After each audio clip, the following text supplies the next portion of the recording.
Welcome to Quick Coding Tips. Today we're solving a common programming challenge.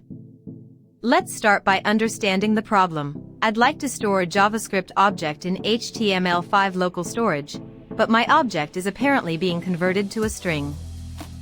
Here's the solution. Looking at the Apple, Mozilla and Mozilla Again documentation, the functionality seems to be limited to handle only string key value pairs. A workaround can be to stringify your object before storing it, and later parse it when you retrieve it. Span style color red, white space, var test object 1, 1, 2, 2, 3, 3. Put the object into storage localStorage.setItem test object, JSON.stringify test object, retrieve the object from storage var ret. For the complete solution, check the video description. Thanks for watching Quick Coding Tips. Don't forget to like this video and subscribe for more programming tips.